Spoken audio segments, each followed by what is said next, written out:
చదివితే విజయం మీ సొంతం. బ్రహ్మానందచారి. నంద్యాల జిల్లా బనగానపల్లె మండలం పలుకురు గ్రామంలోని జిల్లా పరిషత్ పాఠశాల యందు జెకేఆర్ సంక్షేమ సంఘం అధ్యక్షుడు జెఎస్ఎస్ బ్రహ్మానందచారి ఆధ్వర్యంలో మొదటి ర్యాంకుకు 100 సూత్రాలు యండమూరి వీరేంద్రనాథ్ రచించిన పుస్తకాలు 100 మంది విద్యార్థులకు పంపిణీ, పరీక్షలు విజయంపై అవగాహన సదస్సు పలుకురికి చెందిన మండ్ల నాగిరెడ్డి సహకారంతో ఏర్పాటు చేయడం జరిగినది.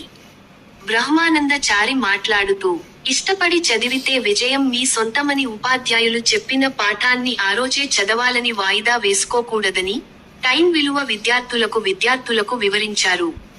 పలుకూరు జిల్లా పరిషత్ పాఠశాల హెచ్ఎం గౌరీ శంకర్ మాట్లాడుతూ, ఈ కార్యక్రమం దాతైన ఎం నాగిరెడ్డి గారికి కృతజ్ఞతలు తెలిపారు. 10వ తరగతి విద్యార్థులపై మేము ప్రత్యేక శ్రద్ధ చూపుతున్నామని అన్నారు.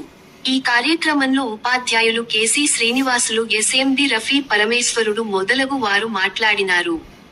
అనంతరం 100 మంది విద్యార్థులకు మొదటి ర్యాంకు హెచ్ఎం ఉపాధ్యాయ బృందం సహకారంతో, మండ్ల నాగిరెడ్డి గారి సహకారంతో విజయానికి 100 సూత్రాలు అనే పుస్తకం యండమూరి వీరేంద్రనాథ్ రచించిన పుస్తకాలు విద్యార్థులకు పంపించేయడం, దానికి జేకేఆర్ సంక్షేమ సంఘం ఆధ్వర్యంలో కార్యక్రమం నిర్వహించడం జరిగింది. అలాగే మీ విజయం మీ సొంతం కావాలని అంటే మీరు కష్టపడి ప్రణాళికబద్ధంగా చదివితే విజయం మీ సొంతమని మీ బ్రహ్మానందచారి అంటాడు. కానీ స్వామి వివేకానందుడు ఒక మాట అంటాడు, నీ విజయానికి కర్తవు నువ్వే, నీ పతనానికి కర్తవు నువ్వే అని.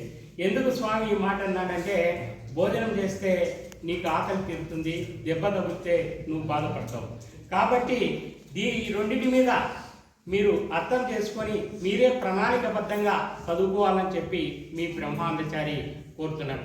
ఎందుకంటే ప్రభుత్వం కూడా మీకు ప్రత్యేక శ్రద్ధ తీసుకొని ప్రతిరోజు పరీక్ష అయితేమి, యూనిట్ టెస్ట్ అయితేమి, అలాగే 3 నెలల పరీక్షలు అయితేమి, 6 నెలల పరీక్షలు అయితేమి, అనేక పరీక్షలు కూడా మీకోసం నిర్వహిస్తుంది.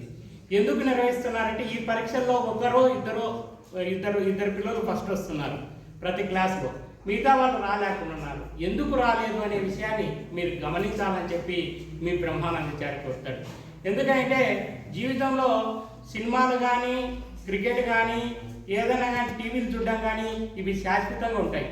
కానీ చదువు ఇప్పుడు 10th క్లాస్లో మనం ఉన్నామని అంటే, ఈ క్లాసు మళ్ళా కొన్ని వేలు పెట్టినా కానీ మనకు దొరకవచ్చు కానీ వాస్తవంగా వెనకబడిపోతాం. కాబట్టి టయానికి విలువిచ్చి ప్రతి ఒక్కరు కూడా ఈరోజు చెప్పిన పాఠం ఈరోజే మీరు చదివి, అలాగే పలుకురు గ్రామానికి కానీ, హెచ్ఎం వారికి కానీ, ఉపాధ్యాయ బృందానికి కానీ మంచి పేరు తీసుకొని రావడానికి మీరు బాగా కృషి చేయాలని చెప్పి మీ బ్రహ్మానందచారి మీ అందరికి కూడా విజ్ఞప్తి చేస్తున్నాడు. కాబట్టి మీరు ప్రణాళికబద్ధంగా చదవాలంటే ఏం చేయాలా, రేపు అనేది వాయిదా వేయకూడదు. ఈరోజు సార్ పాఠం చెప్తున్నాడు అని అంటే ఆ పాఠం మీరు ముందే చదివి ప్రిపరేషన్ అయ్యి సార్ చెప్పేటప్పుడు కొంచెం విని, అలాగే రేపు పరీక్షకు మళ్ళా కొద్దిగా చదివితే మీరు బాగా కూడా చదవనికి కూడా ఆస్కారం అవుతుంది అని చెప్పి మీ బ్రహ్మానందచారి కోరుతూ, అలాగే నాకు ఈ అవకాశం ఇచ్చిన హెచ్ఎం ఉపాధ్యాయ బృందానికి, అలాగే మనకు ఈ కార్యక్రమానికి దాత అయిన మండ్ల నాగిరెడ్డి గారికి ఒకసారి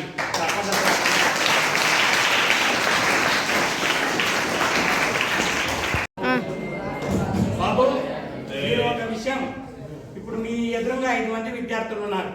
ఈ 5 మంది కూడా ఒక్కొక్క పుస్తకం పట్టుకున్నారు. అట్లనే ఇంకొక పుస్తకం దానిపైన పెట్టినామంటే బరువు అవుతుంది. అట్లనే మీరు సారోలు చెప్పే పాఠాలు రేపు చదువుదామని వాయిదా వేస్తే మీకు గ్యారెంటీగా బరువు అవుతాయని చెప్పి మీ బ్రహ్మానందచారి మీ అందరికి తెలియజేస్తున్నారు. ఎందుకంటే ఎప్పటికప్పుడు ఈరోజు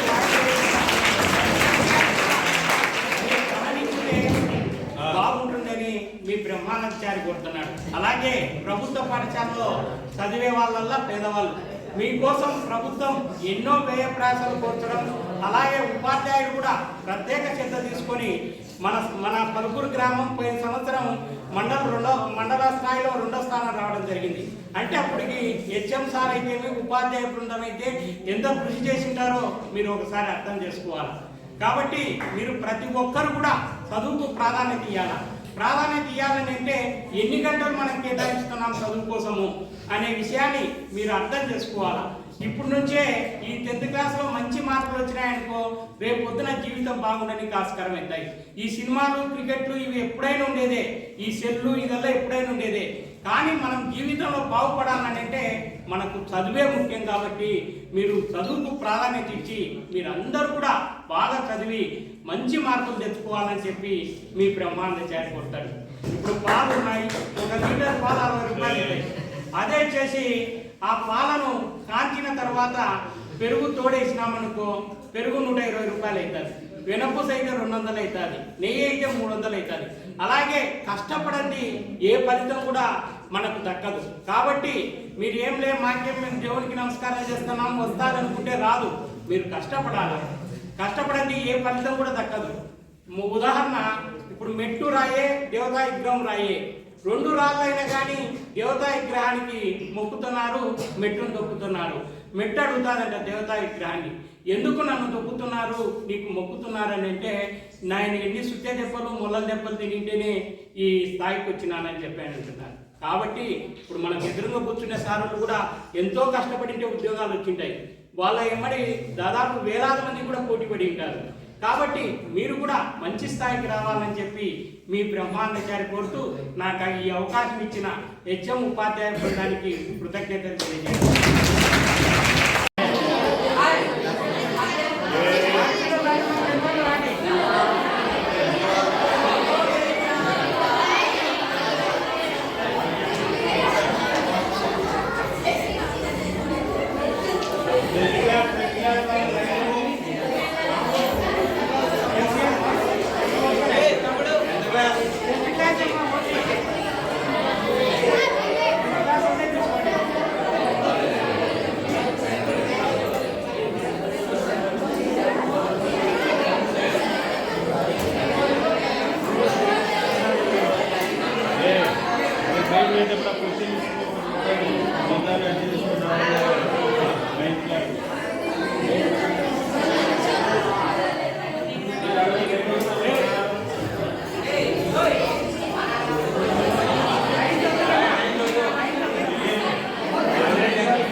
ఈ బుక్లో సిమెంట్ బ్యాగులు సరే సార్ ఒక 4 గంటలు చల్లలేదు తీసుకోవాలి బ్యాగులు లేకుండా 4 5